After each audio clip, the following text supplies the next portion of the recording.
इतना लंबा नहीं करेंगे वीडियो को, ठीक है। ये वीडियो हिंदी में, नेक्स्ट वीडियो इंग्लिश में भी मिल जाएगी आपको। देखो, सबसे फर्स्ट हमें बता होना चाहिए केप ऑफ गुड होप क्या है। Cape of Good Hope southern point है किसका, जो अफ्रीका कॉन्टिनेंट है उसका। तो ये बहुत ही इंपॉर्टेंट जगह है क्योंकि यहाँ से ट्रेड होता था जब यूरोप से आते थे हम एशिया। लाइक अब इसकी जगह किसने ले ली, सुएज कैनाल ने। उस टाइम सुएज कैनाल तो थी नहीं। सुएज कैनाल कहाँ है, इजिप्ट, इजिप्ट के पास। अब देखो, केप ऑफ गुड होप की डिस्कवरी की थी बार्थोलोम्यू दास, जो कि पुर्तगाल का रहने वाला था। जब इसने खोज की थी तो स्टार्टिंग में तो पुर्तगाल का ही राज था इस पे, बट बाद में सभी नेशंस इसको यूज़ करने लग गए थे। फिर ब्रिटेन में 1600 में एक कंपनी बनी, 1600 में ब्रिटेन में एक कंपनी बनी जिसका नाम था government and company of merchants trading with east Indies. घबराइए मत, यही है ईस्ट इंडिया कंपनी। फिर इसने बोला, अपनी गवर्नमेंट को समझाया कि हम ऐसे ऐसे आपको बहुत ट्रेड करेंगे और आपको बहुत ज़्यादा फ़ायदा देंगे, मतलब नेशन को बहुत फ़ायदा होगा। तो कंपनी ने इसको चार्टर दे दिया 15 ईयर्स के लिए।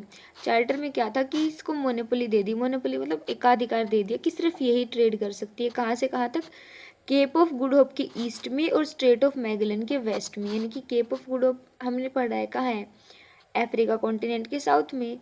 और स्ट्रेट ऑफ मैगलन कहाँ है, जो साउथ अमेरिका कॉन्टिनेंट है ना उसके बिल्कुल साउथ में, लाइक ऐसे है। ये साउथ अमेरिका कॉन्टिनेंट है और ये अफ्रीका कॉन्टिनेंट है। तो यहाँ से इस साइड पूरा और यहाँ से इस साइड पूरा, इतनी उसको क्या दे दी थी, मोनोपोली, एकाधिकार दे दिया था कि आप ट्रेड कर सकते हो। अब ये काम कैसे करती थी, ईस्ट इंडिया कंपनी काम करती थी, सबसे पहले होते थे क्लर्क, मतलब जो सबसे नीचे होते थे जो काम संभालते थे, क्लर्क। क्लर्क रिपोर्ट करते थे गवर्नर को, governor court of directors, court of directors जिनकी संख्या 24 होती थी। और कोर्ट ऑफ डायरेक्टर्स को कौन दिशा निर्देश देते थे, कोर्ट ऑफ प्रोप्राइटर्स। गवर्नमेंट, हमने पढ़ा कि ईस्ट इंडिया कंपनी की स्थापना तो 1600 में हो गई थी, फिर भी उसको यहाँ तक पहुँचते पहुँचते 8 साल लग गए थे। कहाँ तक, इंडिया तक। 1608 में east India company, British east India company India पहुंची थी। कौन सी शिप से, हेक्टर शिप से इंडिया पहुंची थी। और एलिजाबेथ की मृत्यु हुई थी 1603 में। अब रूलर बन गया था जेम्स वन। एक बैटल भी हुई थी जिसको स्वैली की बैटल बोलते हैं, तो उसमें जो कैप्टन बेस्ट था ना उसने हराया था पोर्टुगीज को। 2 शिप थी इसमें, इस बैटल में 2 शिप थी ब्रिटिशर्स के पास। एक का नाम था ड्रैगन शिप जो कि बड़ी शिप थी, और एक स्मॉल शिप थी जिसका नाम था ओसलैंडर शिप। अब जब ईस्ट इंडिया कंपनी इंडिया में आई, उस टाइम मुगलों का राज था इंडिया में, ठीक है। तो फिर वो फैक्ट्री लगाने नहीं दे रहे थे, तो इन्होंने अपने राजा जेम्स वन को बताया कि ऐसे ऐसे ना ये फैक्ट्री लगाने से मना कर रहे हैं। तो जेम्स वन ने एक डेलीगेशन भेजा, थॉमस रो जिसको लेड कर रहे थे। थॉमस रो ने उसको हर तरह से ब्राइब करने की कोशिश की, मतलब हर तरह से उसको रिश्वत दी वगैरह, उसको वेस्टर्न पश्चिमी चीज़ों की लत लगा दी पूरी, ठीक है। तो जेम्स वन को लत लग चुकी थी, वो इतना खुश हो चुका था कि उसने बोल दिया कि हाँ भाई तुम्हें फैक्ट्री लगानी है लगाओ। कहाँ का लगाने की दी थी, आगरा, अहमदाबाद और भरूच में उसको दे दिया थी परमिशन ईस्ट इंडिया कंपनी को अपनी फैक्ट्रीज लगाने की। ईस्ट इंडिया कंपनी ने अपनी पहली फैक्ट्री लगाई थी 1613 में, 1613 में सूरत में। उसके बाद 1639 मद्रास, 1668 बॉम्बे और 1690 कलकत्ता। ये इनकी मेन फैक्ट्रीज थी। 1647 तक ही इन्होंने 23 फैक्ट्रियाँ लगा दी थी, मोस्टली जिसमें ज़्यादातर क्या थे, गोदाम थे। गोदामों में क्या रखते थे, सामान रखते थे, मेनली चाय का ट्रेड करते थे बहुत ज़्यादा। तो फिर बात ये कि ये ट्रेडिंग कंपनी बन के आई थी ईस्ट इंडिया कंपनी, मतलब व्यापार की दृष्टि से।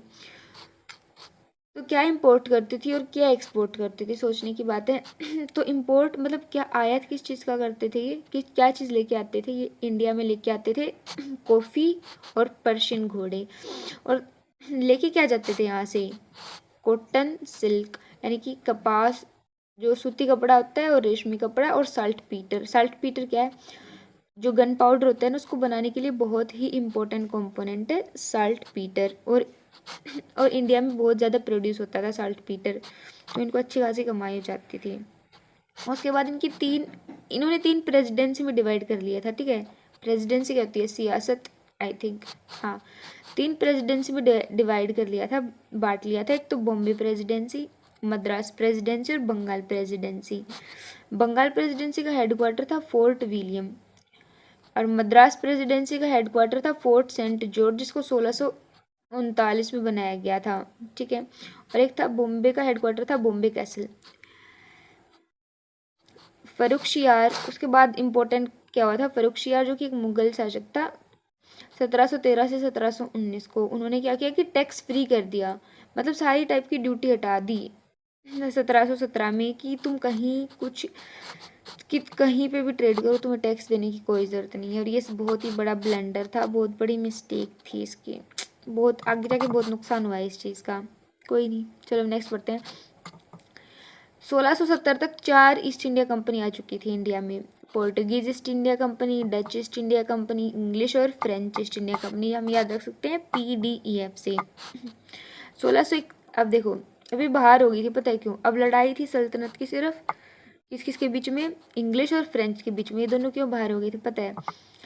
पोर्टुगीज